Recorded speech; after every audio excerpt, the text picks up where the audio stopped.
this is my YouTube channel, AUDI Tour, and my wife and I just got back from a road trip up north. We went from the Twin Cities here all the way up to Duluth, Minnesota for a little getaway for our anniversary. For the trip, we took my 2007 Audi S8, which, if you don't know, has a 5.2 liter V10 in it. So if you're curious, I wanted to go over kind of a post-long road trip review of the S8 so that I can kind of go over some of the things that were good and maybe weren't so good while doing a road trip in the S8. So first things first, of course you want to know the gas mileage. You know, I averaged about just under 18 miles a gallon, which isn't great, which isn't awful. Admittedly, it could have been better.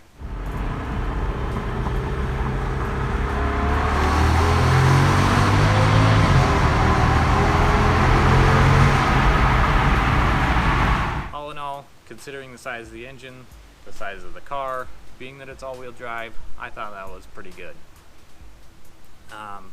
Secondly, I want to take a walk around the car and just go over a couple things on the outside and just kind of talk a little bit about my experiences driving this car on a road trip. I'll show you what I mean.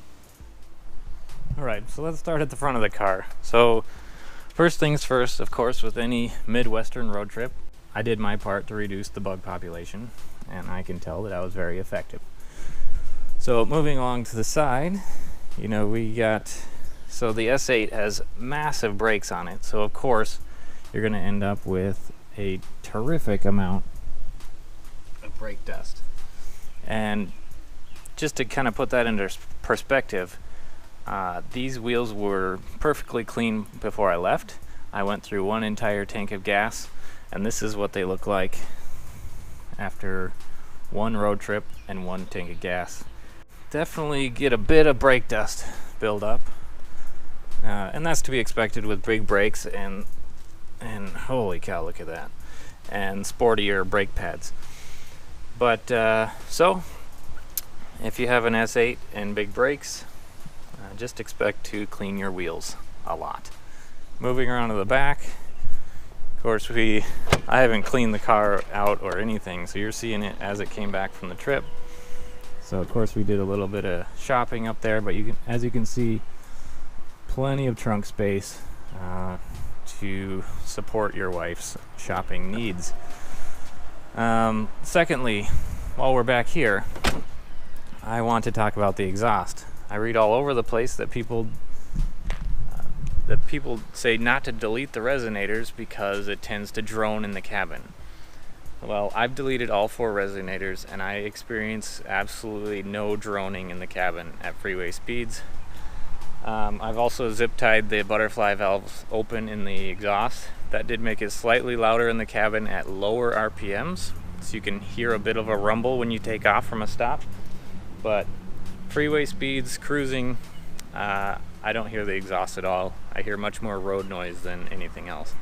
And that being said, I don't hear a lot of that either. The other thing I want to point out here is my car is lowered.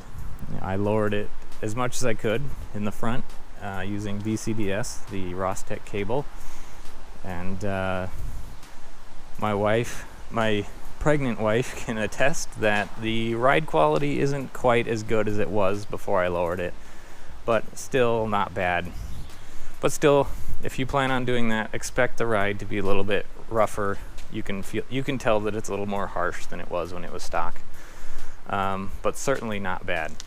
So let's move along to the inside.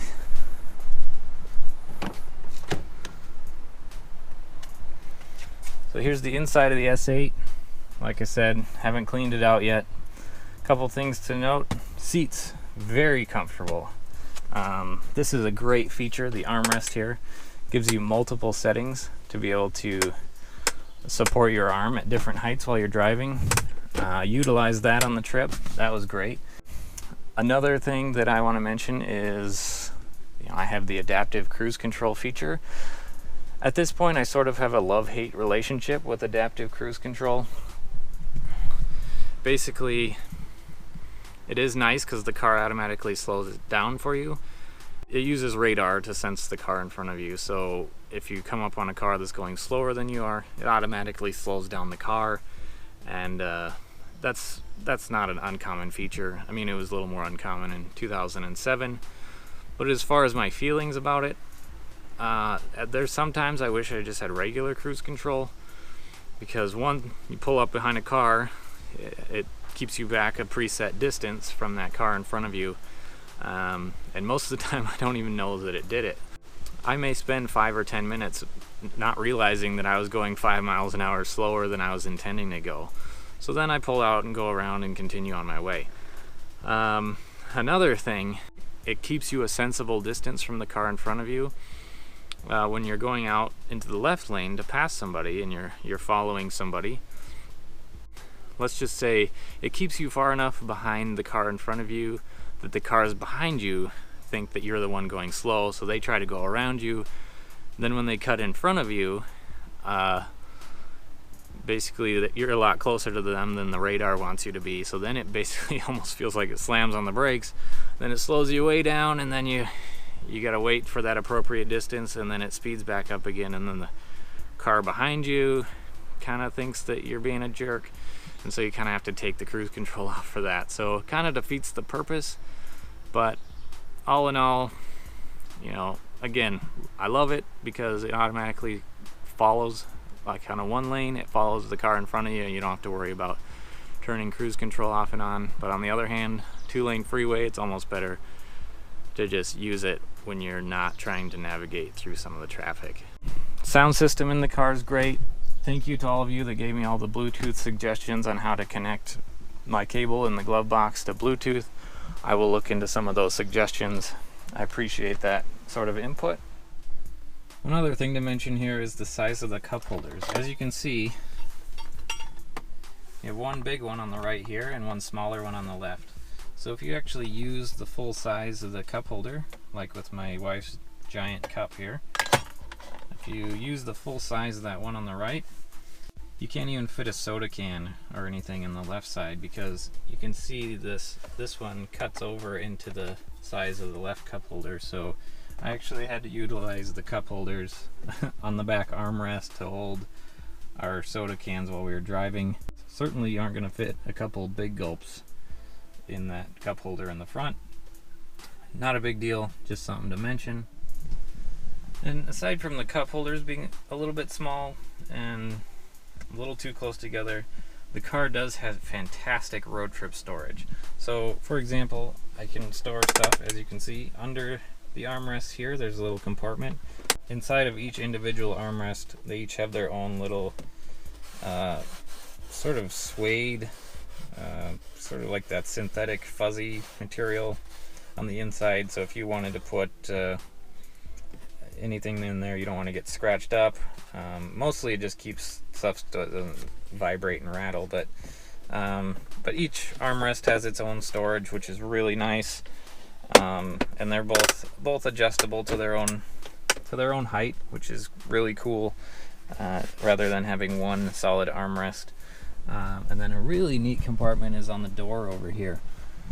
So the door, this compartment here actually slides open, and you can, you know, your map pocket is kind of hidden there. That's also carpeted in there. I don't know if you can see that. I'm not sure if you can see that very well, but it's nice and soft if you want to put like your glasses, your sunglasses in there. They won't get scratched up. Also inside that compartment you have all the presets for your seats. So that's really cool. Yeah, of course you have the ashtray there. You can stuff your cell phone in. Also got some storage and some pen holders in the glove compartment. But all in all, great road trip car, nice and smooth. Of course, I kind of messed that up a little bit by lowering it. Made the ride a little bit rougher, but certainly not bad. I think the looks outweigh the cost of the little bit of cost of losing a little bit of the ride quality. But obviously, if you're not into that, don't lower it. But I like how it looks. It rides fine for me. Gets better gas mileage than I expected, being that it's a V10 and all-wheel drive and about 4,300 pounds. Pretty heavy car. We had a great time.